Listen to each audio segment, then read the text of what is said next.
Welcome to episode 204 of the Barcelona podcast, home to the most influential voices in the FC Barcelona community. Brought to you by the Blue Wire Podcast Network and sponsored betonline.ag. Hit that subscription button to be first to listen to the hottest takes on the biggest stories coming out of the Camp Nou. I'm Nate Hilton, and I'm again joined by Francesc Tomas, Barca columnist featured on ESPN, Barca Blog, and many others. Francesc, we may get negative again today, but can I get a little Espanyol relegation positivity? Hola, culés. I think it's very sad to start a Barca podcast talking about Espanyol.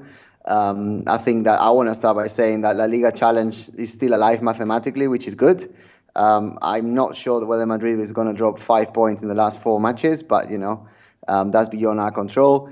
Espanyol got relegated after 27 years. I remember the last time they got relegated, and I'm very happy to have seen that again.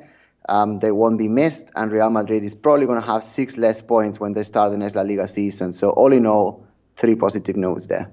Espanyol, they had a pretty good run there. 2006 Copa del Rey. I think they made a Europa League final back in 2007. So they had some good moments there, but alas, it just wasn't enough, and you could feel it all year long, especially the beginning of their season was really gross, and they were never able to come back out, even though they made some good signings. But nevertheless, they're in the hole, but they did give a good fight to Barcelona yesterday, 1-0, and that is what Francesc and I are going to start this to talk about. We have La Ronda to guide our conversation to discuss El Derbi Barcelona, so we're going to go over that, starting with a question from Pancho, because I think the 3 big talking points here are the 2 red cards, and then the goal by Luis Suarez, the formation, Griezmann, how that all fit together. So those are the things that we're going to be talking about on today's show. So starting with a question from Pancho.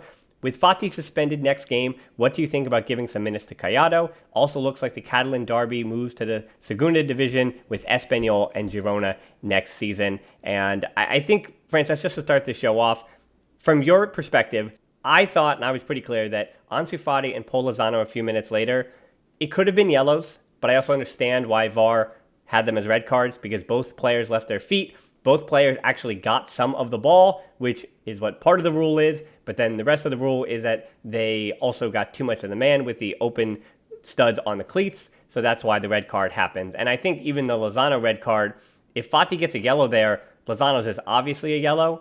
But I think Paul Lozano's foul on Pique alone would have been a pretty light red. But because Fati had a red, it made a lot of sense that Lozano was a red. So I don't really like how that's conditional in that way. It shouldn't be, no. And I agree with you. They're both red cards. If you didn't have VAR, I would say they're both yellows. But obviously, with this VAR, you have to look at everything. I'm not disagreeing with the fact that, VAR is making football better in the sense that when the referees give a decision, they have more evidence with it. My issue is that, he's not just looking at the actual evidence. There seems to be a lot of politics behind it. I'm not going to repeat the words of Piqué and Bartomeu saying that, and even Iker Muniain, funnily enough, talking from Bilbao, saying that, the vast majority of VAR decisions seem to be pushing towards the capital of Spain. And yeah, that's what happened. I mean, yesterday, I thought Ansu had just jumped on the pitch, should have jumped on the pitch much earlier, to be honest. And he was just really, really eager to make an impact. He went for a tackle. He didn't think it was a tackle. He was just going to get the ball. And then the other guy just put his leg up. And yeah, it was, in my eyes, a yellow card. But when you really analyze it and you look at the replay 20 times, then it clearly is a red card. Having said that, I just read before we came on air that, and I saw a video as well, the referee didn't actually see the video of the Ansu Fati tackle. He just saw a still picture, and then he decided to send him off without actually watching the video, which is baffling when you've got all that technology. And he's telling the players and the world that, I'm going to watch the video, and then there's no video, it's just a still. But fair enough. I mean, we are used to this. It's not acceptable, but it's what it is. And as you said, the second player, the Espanyol player, doesn't get sent off unless Fati gets sent off, because as soon as the tackle happened, and I could lip read, this is what happens when you can speak Spanish, Luis Suarez, and I think it was Busquets and Jordi Alba, all said, well, you're going to look at that one too, or you're going to look at that one too. And obviously he did have a look, and they both went, which, by the way, I think was good for Barca overall. Yeah, I think it's a weird position that Culés are in, because now we obviously love Sergio Busquets, and in our eyes, at least, the man can do very little wrong. but yet he complains so much. Like, I expect that from the personality that Luis Suarez has always shown, and Messi is the captain, and we know that Pique is Pique, but throughout his entire career, I think Busquets has, as far as words spoken to the referee, he might, just like Luis Suarez moved into third on the all-time scoring list, 195 goals for Barcelona, surpassing Lazo Kubala and just Cesar Rodriguez, 232, and Messi in front of him. But Busquets, if you want the power ranking or the all-time list for words spoken to a referee, I think Sergio Busquets has got to be either 1 or 2 in Barcelona colors because he's always on the ref. But this time around, I think you're right. They were absolutely right to question the referee and say, hey, if you're going to look at one, look at the other. And the other thing I want to mention about the VAR and the whole thing of the belief that's coming from the capital. Now, you mentioned Iker Muniain and Athletic Club. As far as Barcelona saying, well, they're trying to give Real Madrid the league, and that's a knock on Barcelona, the truth is that those matches matter for the teams that VAR is going against that are playing Real Madrid. So I think the best thing Barca and Barca fans can actually do is almost lay out of that argument, because you're hearing from Real Valladolid and Athletic Club and the clubs that these decisions for VAR for Real Madrid are going against. They're the ones that are truly suffering because they're the ones who are actually losing the points. Barcelona would have already won La Liga if they actually had taken care of business in a similar way that Real Madrid is doing. So I actually think it's one of those things where when we talk about VAR controversy, and that's obviously the hot topic, the thing everyone wants to talk about, you take the good, you take the bad, and Barca certainly, I think, are on the receiving end of some negative calls in relation to their capital counterparts. But in the same way, again, I think let those clubs that are actually being done wrong by, truly being done wrong by in those matches. And for Athletic Club, I mean, if they lose Europa League because a decision went against them to hurt Barcelona, it's an ugly look for everyone. And even Tebas came out and said, well, we haven't been so great. Well, yeah, great. For sure. And that's why I normally don't like talking about the referees. It's just the situation is so alarming, and there's so many continuations of little tiny things that, we had to mention it. But without a doubt, I think if there are 20 teams in Primera División, Madrid and Barca are the two that are the most favored. I have no shadow of a doubt about that. Not at all. And when you were talking about players that could traditionally complain, well, I think Puyol complained quite a bit. And I know that Messi is complaining quite a bit too, but above everybody, I think Risto Stoichkov is the moany player we've ever had. He even stepped on a referee once, for God's sake. Yeah, it's true. Things are a little more lawless then, but as the years have gone on, there's been more protection for the referees as well.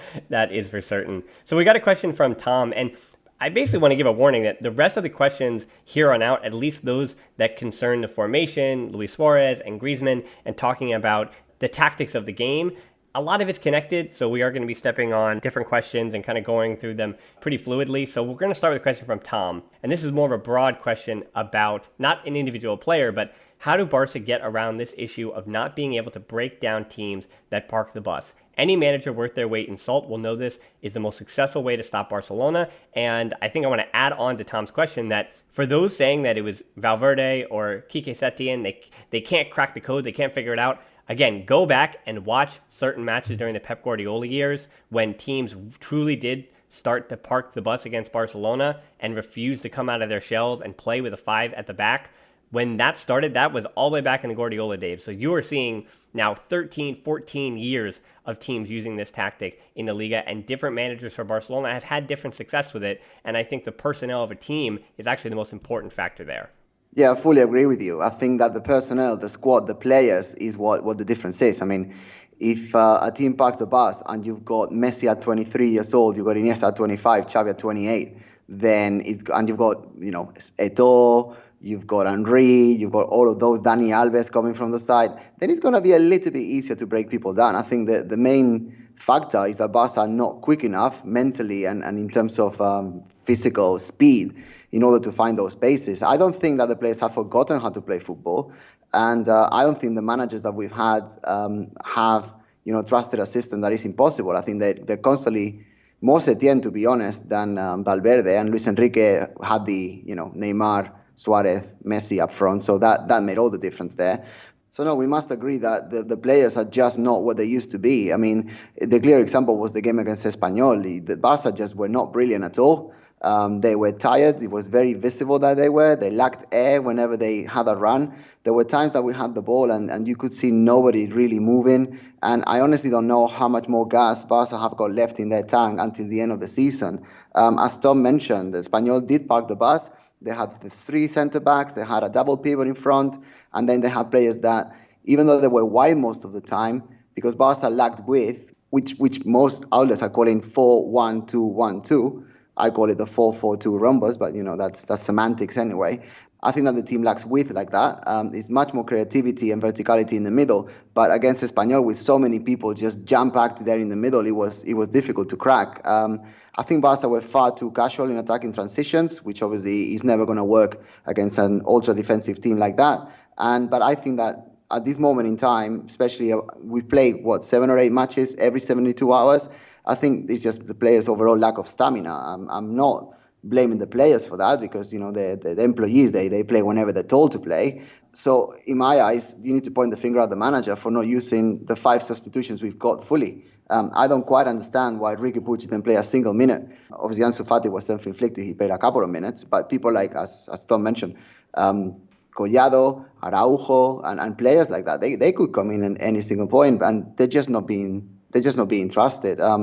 I don't know what Setien is trying to achieve. I don't know if he's not looking at Zinedine Zidane managing Madrid, because if you watch a couple of Madrid's game, every single game there's a new face in there. There's a new Canterano, there's a new unusual player that is always there. And, Zidane's management after the lockdown has been much, much better than Setien's. And I think that that's one of the factors why Real Madrid are probably going to win La Liga. I mean, we've got 3 matches left, and the squad depth has just not been used to its full capacity. And the result is we've got a physically exhausted squad. Yeah, I want to talk about tactics on the other side of this break. So, Francesc, you did say a lot of really good points there that I agree with, particularly when it came to the subs. And it's this thing where, especially on social media, when things are happening per second and everybody's got a hot take in the 10th minute, that even if it doesn't apply in the 80th minute, it still winds up being something that you see from the game and something that continues to recycle and recycle and recycle. And when it came to the substitutes, I think that 15 minutes isn't a lot of time in a game, sure, but that game was screaming out, not even for a young player necessarily, for Puig in that 4-3-1-2, and I guess we'll hit this now for a second, that when they were trying that out, that being Setien and Sarabia, when they were trying out that formation, it was Puig playing behind Messi and Suarez, right? And Griezmann was out. And now that Griezmann has come back in, he occupies one of the 2, and Messi has basically replaced where they had Riqui Puig. So I think in that formation, unless you're taking out Suarez and then moving Messi back up and then putting Puig there like it was in the waning moments of Villarreal. So that was what happened, where Messi was actually the one who switched his position and Puig came in to be that attacking midfielder. But unless that happens and Suarez comes out in that situation, basically for Puig, I don't think we're going to see much of Puig as Setien continues to employ, particularly that starting lineup. And that's unfortunate because, again, there are moments, especially when you're talking about players on Barcelona who can pass through lines. Puig, I think, is on the short list of players who do that really well for Barcelona. And then all that said, as far as the formation that we're speaking about and breaking down an opponent, my issue is that Braithwaite, as much as we talk about the youngsters, Braithwaite is the backup number 9. Isn't that what he is? He's one of the backup wingers, but he should be the backup number 9 where he's played for so much of his career. And he's not a spring chicken. That's where he's played. So he also has a little bit more speed than Suarez does. And that was a game when you're playing against 5 at the back. If you're not going to employ width, and I'll get to this, put a pin in that, I'll get to that in a second. If you're not going to employ width, then you need runs in behind that defense. You need some balls over the top, which Messi is maybe the best in the world at spraying, particularly when he's going to drop deep like he did yesterday, a little bit more than he did against Villarreal. So if he's going to drop so deep and play basically in a midfield 4, then you're going to have one of your forwards making those runs in behind. And Suarez did that for the first 15 minutes of the game or so. And then it just seemed that he said, okay, I found the game now and we're going to play in a certain way. And I don't think those are instructions. I think that's just the way that Luis Suarez is playing. And then obviously he gets the goal and we think of things differently. We go, oh, he popped up again. That guy's a goal scorer. He's a poacher. He does everything he does. But as far as the flow of a game, which doesn't decide 3 points, but we're complaining here about just the flow of the game and how they look when they got 3 points and got a win. And if it's the 70th minute and Luis Suarez has not made a run in behind the defense now, basically since the second half started, maybe it's time to look to Braithwaite 15 minutes earlier instead of putting him on where Barca is obviously not going to change the way they've been moving the ball and flowing the ball for the last 90 minutes, right? When it's 5 minutes left to play. So I think it's just too late. Don't even make that sub at all. Okay, just go for the 1-0 like they did and put Araujo and third center back on at the death and then try to hold the best you can against the worst team in the Liga at home, where you haven't lost a league match in, 37 straight or some ridiculous number they're at. The Camp Nou is a fortress, and you're playing against a team you're relegated from the Liga. So the substitutes for me were absolutely puzzling as well. For sure, all the lack of substitutions. I think that we suffer way too much in the last 10 minutes. I mean, at 1 second, it felt like we were playing, I don't know, Liverpool or Bayern Munich in a Champions League final, just sort of defending and total loss of control. It's a second division team, newsflash, it's a second division team, or, the worst team in the whole of La Liga. They have consistently been at the bottom throughout the whole season, apart from one match day. And they gained control of the game in the last 10 minutes because basically we gave it away. We should have been controlling the ball much better. We were clumsy in possession at times that we shouldn't have been. And there were some players just pushing forward despite the 1-0 favorable result. And at that moment in time, what you want to do is what Barca do so well. I mean, if there's one thing that Barca do well right now, is keeping possession and doing nothing much going forward. And when they really needed to do that, they couldn't. They were just being dispossessed. And it was pretty hard to understand. I mean, we did win the 3 points, but we were playing with fire for far too much time for my liking. If we were playing against pretty much anybody we've faced this season is better opposition, I don't know what would have happened. And certainly during the Champions League campaign that, we're still a month away, and luckily we are a month away because maybe the players have got some time to rest and refresh. But I think in the last 10 minutes were slightly embarrassing, to be honest, especially knowing that players actually, and you can see it in their eyes as well, they do want to win. It's just they are not mentally or most importantly physically ready to do that at this moment in time, and they just can't. They lack oxygen, and because they don't have enough oxygen for their physical effort, it doesn't seem to flow to their heads either. It was passing in the last 10 minutes where I just want to say awful. Yeah, and this is an indictment of Quique Setien. Now, 4 of the last 5 matches, Quique Setien has had, and I'll explain this in a second, I think he's gone into, since the break came back, I think he's begun the match with the proper tactics. I think he's done his homework, and I'll explain about Espanyol in a second. But with the exception of Villarreal, which it was easy, he just put on Fati and Puig when Barca were already up by 2 or 3 goals. So I don't even think I want to give him credit there. And the other 4 that Barca did limp over the finish line to either a draw or the 3 points against an Espanyol, or Athletic Club as well, I think that Quique Setien just struggles there, where I don't know what it is, I don't know why, but I think that's the problem here, that he struggles in game management when his tactics start to be so good. And I wonder, and I think the debate today is too, Valverde, how he was very much a man manager or practical, whatever you want to call him, and then Quique Setien is stuck to his principles and not flexible in any way. That's an odd thing to say because he keeps changing up his formation as well. And where I want to speak then now about the width and Antoine Griezmann, Luis Suarez here. Polkit asks, what do you think about Antoine Griezmann? When he plays, the system tends to become pretty narrow. What do you think about that? And I think yesterday, tactically to start the game, I know the formation we keep saying, and we're getting stuck in rhombus or 4-4-2 or 4-3-2-1-2. And I could just keep throwing numbers out. We could do that all day. But it was Messi yesterday against Espanyol dropping a bit deeper than he did against Villarreal to deal with the 5-back line of Espanyol, which we've seen. Athletic Club, Atletico Madrid, even for stretches there. Everybody's been throwing that 5-back except for Villarreal, who was the only team who's been blown out by Barcelona since football returned. So they're all just knowing that if you go with the 5-back, it'll work out against Barcelona. So to combat that, I think Quique Setien was prepared for this and is tweaking in this new formation how they are contending with that. The way they did that today, or yesterday, and I was happy to see this, was that Messi would drop deeper, but he wouldn't drop so deep to the halfway point where he was behind Roberto, Busquets, and Rakitic. He actually just dropped to a point where he would be slightly in front of the midfield 3, who could provide cover and giving Messi the option to either pass up to one of the 2 forwards or to dribble and drive himself and have cover in behind. And I think that's really smart. And we've been saying that Messi eventually will be a midfielder. And I think this is the first vestiges of us seeing that, where Quique Setien is giving him a free-flowing position in the middle of the field and allowing him to make that decision and trusting the best player in the world to do that. And against that 5-back, they're using Luis Suarez to stand in between 2 of the 3 center backs, and then Antoine Griezmann tries to position himself about 5 to 20 yards, depending on which side of the field is on or how close they are to the sideline. The ball is at the sideline, and Antoine Griezmann tries to set himself up near enough to Luis Suarez to try to combine, but he tries to put himself in between the defenders and that midfield, usually a midfield 3 of the opposition, or midfield 4, depending on what they're playing. So by positioning himself in between, Messi has the ability to break that midfield line and get it to Griezmann in between the midfielders and the defenders. And then at that point, Griezmann can turn and work with Luis Suarez, who's now, in theory, running off one of the center backs. And I also really like the movement between Suarez and Griezmann, that it wasn't always Suarez was along the back, the center backs, and Griezmann was in between the lines. Sometimes they would switch and it was Suarez, but it was usually the case if you saw Suarez on the back line. And where you do sacrifice, again, in this formation, you're going to give away counters. And we saw that early, and if not for Marc-Andre ter Stegen, who was fantastic in the game. I did not give him enough credit on the YouTube review last night. I thought he was great, maybe the man of the match for Barcelona, to keep it what it was. And if not for him, he cuts out some counters and you rely on him.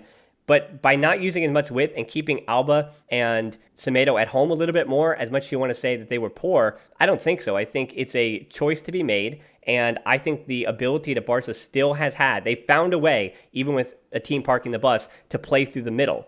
But unfortunately, if Luis Suarez doesn't give you his best and doesn't have his best day, if Roberto and Rakitic don't deliver at least 2 or 3 through balls to one of the wing backs, then it does get tight and it gets ugly. And I think this kind of formation has the ability to look really, really ugly if it doesn't work. But I think it's a formation that, in theory, does get the best out of the players on the field. For sure. I think that the key for the formation, given the fact that there are more players piled towards the middle, and I'm going to talk about the 1-2 triangle at the front in a second, is the width. I think the Dani Alves of the past, that's what we needed. And that's what we need right now. We need one in each side, really. I'm happy that Jordi Alba is coming back to form. He spent the vast majority of the season injured or recovering from injury, so he's played consistently since the restart, and I think that every single match he's getting better and better. I mean, he still moans, he still complains, and he still pretty much only passes the ball to Messi half the time. But it looks like Griezmann is into their groove, into their group up front a little bit more, which is good. And then Semedo on the other side, I think he's consistently getting better as well. I would like him to be wider. I would like him to overlap more. I would like him to get to the byline much more often and then have better judgment when crossing. But I think Semedo is as good as he's going to be this season. I think that Sergi Roberto is a better right back moving forward. I know a lot of people will disagree with this, but I think that he's got a better understanding of the Barca system, without a doubt, because he's been here, from age 12, 13. But I think that he understands the job of a right back better. But if he's needed in midfield, which he certainly is, especially since De Jong is not with us, then Semedo is the best alternative we've got. And I think he does a decent job. I don't think he's too bad at all. Yeah, can we just talk about the Sergio Roberto thing real quick? Because I wrote an article this past week for Barca Blog about how it's not that Sergio Roberto is better as a right back or a midfielder. I think it's just that Barcelona, especially looking forward to next season, needs to make that decision. I think if you go into a season and you say Sergio Roberto is a midfielder, not in preseason, but in planning ahead for what your transfer stuff is. Because the argument is, and you heard rumors that Emerson might be bought by Barca just to be sold for triple the amount this summer. And there are rumors that might happen. So that means that, okay, so if Sergio Roberto really is going to be in the midfield next season, then Barca need to bring in another right back. But that's what I'd like to see. I'd like to see Barca, transfer-wise, to spend 20 or 25 on another just right back. So you have Semedo, and maybe, again, I'd like a player like Sergiño Dest, and Emerson would be fine. And then you say, okay, this is our right back of the future. Semedo is good enough to be our starting right back at the moment because Sergio Roberto gives us, as that left interior, something special. And we know that position will, in the next few seasons, eventually be given to the Carlos Aleñas or Ricky Puig, whoever it may be. And I like the idea of just saying, okay, if he's a center midfielder, we're going to bring in a right back. But we even saw at halftime of that game, Nelson Semedo didn't come out of the game because he was the worst player for Barcelona. He came out of the game because Quique Setien could make a formation shift and put Ansu Fati on without taking off the front three and move Sergio Roberto back to right back and not lose too much. That's what we're talking about here. And I think... Well, yeah, that's precisely what I'm saying. I think that Sergi Roberto, and I did read your article, it was really good, but my only point is that whether Valverde started the season with Roberto as a midfielder, it doesn't quite matter, because the moment that Huawei wasn't as good as he needed to be, and Semedo is clearly behind Roberto as a manager, and I've been a manager myself as well, not obviously at professional level, but I would put my best players out. So if I've got 6 midfielders, like we did have at the time, that I trust, and I've got just one right back, and I know I've got a better right back in the squad in Sergio Roberto, then I'm going to start him. So I don't really blame him for doing that. And I think that and this is going to sound silly, but Sergio Roberto's worst enemy is himself, is the fact that he's so polyvalent. He can play in pretty much every position. I mean, you did say it in your article. He's played, apart from goalkeeping, and I think it was central striker, he's played in every other position in the whole of the Barca system. And to be honest, that's a great Swiss knife to have. And I think that if you want to just place him in midfield,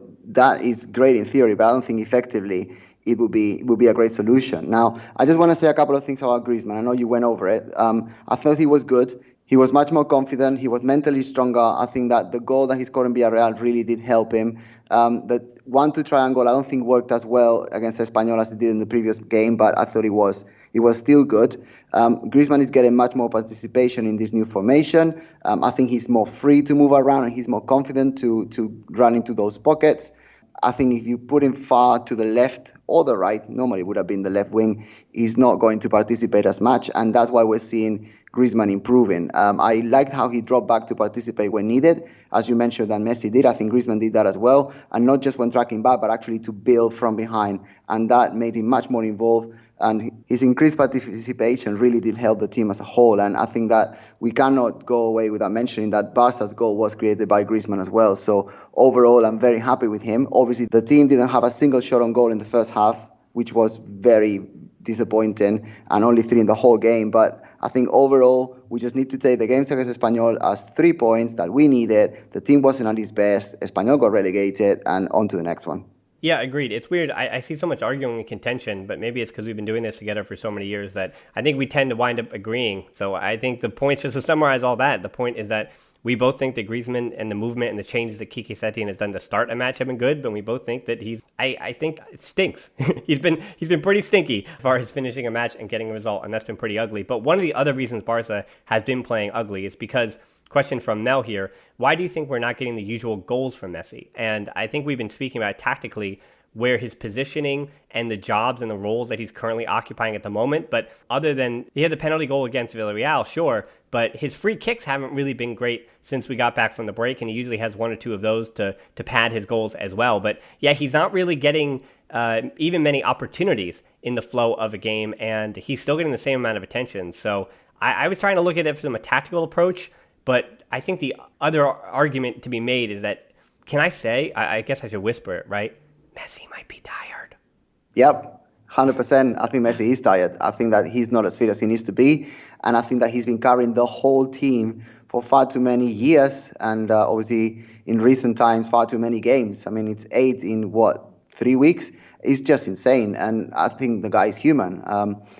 I'm not convinced, and I've been saying this for many, many years in the podcast and also writing in Barca blog, I don't think Messi should be allowed to play every second of every game. I think there needs to be a coach running the team that actually says, hey, I understand you want to play, I understand goal scoring records, etc. I understand that you want to take the team forward and you're the team leader, etc. But you need to rest. And if you don't agree with it, I'm going to make you. I think we need a manager that can do that. I think Messi himself should be understanding that as well. Obviously, in the current situation, I know they want to challenge for La Liga, but I think that, the last 20 minutes, what Messi was doing, Riqui Puig could do as well, especially if you put him right behind the 2 strikers. And, exactly. And I think that is the reason. And in terms of the free kicks, etc., not the penalties, because penalties he's scoring, but free kicks, well, you need to be really fit and you need to be very confident to score a free kick like that, and obviously to do that regularly. And I don't think that he's mentally and definitely physically ready to do that. And I think that's what's happening. I mean, and strikers and goal scorers go up and down. Fortunately for all of us, Messi has been scoring pretty much every day for the last 15 years. But the guy is human. He is now 33 and he's playing every game. So I think that's what it is. Yeah, I don't even think it's a critique of the way he's playing. As I said, tactically, he's almost adjusting to a new position right behind Griezmann and Suarez. And it does take a little bit of time to get used to. But as I said, the positive from all this is that Quique Setien has found a way to give Messi the decision against and Espanyol also not too great. There's a reason they're the worst team in the league. There's a reason they also hemorrhage goals throughout most of this season, that they were a little indecisive on when to step to him. So another team, and if they played Atletico Madrid again with this same formation, I assume that midfield three would be up on Messi a little bit better than the Espanyol midfielders, and then the wingbacks would pinch in a little bit better. But to give Messi the option to dribble or to shoot, or to, shooting if he's close enough, or to try to play make and orchestrate, try to look for a switch or look for a through ball. He has the ability to really do everything. Obviously, he's the best playmaker in the world. But as far as the usual goals, I think maybe this also could take some getting used to. That Messi he's so deep, and it's not that he's dropping too deep to create or to help Barca create goal-scoring opportunities, but that he's dropping so deep that he himself is negating his ability to get goal-scoring opportunities or easy goals at all. It's just he has to do so much work from the playmaking role. And I think, Francesc, the question is answered because you hit it right on the head, that he can start every match. I mean, it's fine. If we know that he likes to be fit and he likes to play into his fitness, and he is inhuman even in the way that he physically trains and has the best science to keep him as healthy as possible. He's also had the longest break that he's had in quite some time. But as you said, the last 15 minutes of a game against a team that was about to be relegated, draw or win, they were about to be relegated, Riqui Puig could have done, at least he could have done the 15-minute impression of Messi. No one is Messi, but he could have done a 15-minute pretty solid impression there. So, yeah, what do you think about that, Francesc? Well, I just want to say something. If any player in the world had 20 goals and 20 assists, like Lionel Messi has, they would be, they would make statues of him around the stadium. If it was Borussia Dortmund, if it was Bayern Munich, if it was Liverpool, any team would kill to have someone with 20-20 at this stage of the season. And, we are criticizing Messi for not being the extraterrestrial Messi that he normally is. We're looking at reasons and we're extra analyzing, but this guy is extraordinary. He's 33 years old and he's head and shoulders much more effective than any other player in the whole of the world. So I just wanted to mention that. Yeah. Well, let's end this show with, we're going to be talking about the Champions League. We're going to be previewing it against the second leg against Napoli. We're going to go over that in a little bit, but we're going to hit it briefly here as we skim the top. So Dirk asks, how important, if not critical, are De Jong, Puig, Dembele, and Fati for a Champions League run next month? And Texas asks, how do you generally feel about Barcelona's attack heading into the next round of the Champions League? And what do you think the most effective offensive formation against Napoli would be? And I think I would answer both these in the same way. I think you could probably take the name Dembele out, but as far as the Champions League, I think the way that Barcelona are going to set up against Napoli or against anybody, I think even though La Liga is still possible and all the veterans are playing, I think what is currently going on at the club is Quique Setien is trying to find a formation that he wants to use in Champions League. And we know who the starters are going to be. It's basically who started yesterday, and I would just replace Rakitic with De Jong if he's able to get back healthy and fit, because even if he's able to get fit against Real Valladolid, that means he still only has 3 games to get accustomed to this new formation, which, as we saw, it took him a little bit of time to get accustomed to playing at Barcelona at the start of the season. So he's got basically 3 matches to get ready into this formation and be the best player and beat out Vidal and Rakitic for that starting spot if Sergi Roberto stays as the left interior, which I think in this formation, I do believe that a midfield three of Busquets, Roberto, and De Jong with Semedo at right back probably had a little bit of a higher ceiling than replacing Semedo with Roberto and then moving Rakitic or Vidal into that other midfield spot. So that would be my view there. That would be who I would pick to start in the Champions League with the formation that he's currently going with, which I think he's trying to fine-tune. And then Puig and Fati, they are young, they are sprite, they could be game changers, I think, in any round if they are trusted, though unfortunately, I think that's the thing. Are they critical the way De Jong is? Absolutely not, because I don't know if Quique Setien is going to trust them. And I will say that I don't think we need to talk about Dembele. I don't think he's going to be healthy at all. Well, my midfield three is a little bit different from yours. I think that if I had to challenge a title in one match, like really we need to go against Napoli and hopefully in the next rounds as well, I play Rakitic as a defensive midfielder. I bench Busquets. I think Rakitic is more He's more vertical than Busquets. I think that in terms of defensive capabilities, I think they are on par at this moment in both their careers. And up front, I would say Sergi Roberto and De Jong. That would be my three in the middle. And I totally agree about what you said about the formation. I think that Setien is trying to work out what this 4-1-2-1-2 can be, and how effective it is against especially teams that park the bus or are defensively robust, definitely much more than Villarreal was. But I think that once he's mastered that, I think what Barca will be able to do, which I think is what he was trying to do yesterday when Ansu Fati was sent off, or 2 minutes before that really, he can switch the formation as the game develops.